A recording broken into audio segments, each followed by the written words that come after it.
我来看今年度选美比赛出来的芬兰小姐，讲因为顶个月伫咧网络顶有铺一张用镜头去吊目睭尾的相片，讲是咧甲中国人食饭，引起歧视的证据。这部主办单位嘛认为讲伊已经违反着这选美价值的决定，嘛决定甲这伊芬兰小姐的头衔甲伊提掉。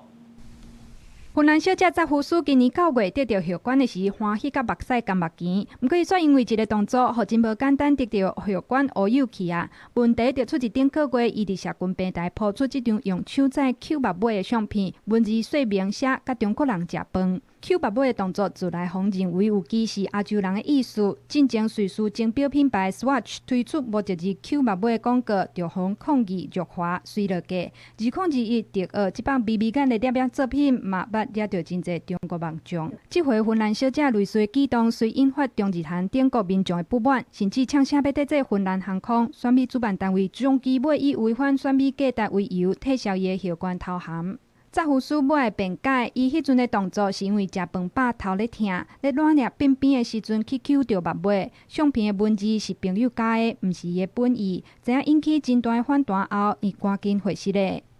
其实扎夫斯的老爸来自东欧科西亚，老母是芬兰人，伊嘛歹披露家己遭遇歧视的经历，哪会阁有即种行为，是互外界撒无掌。 不过，伫扎夫斯失去血管后，煞有两位芬兰右派国会议员嘛，甲抠目尾的相片抛去网络，表示相挺。这个风波持续烧起到政界，芬兰总理厄尼普嘛看袂落去。16号伫一场欧盟会议接受访问的时，表示抠目尾的动作空坎佮白痴，已经伤害芬兰的国家形象。公司新闻曾回应辩译。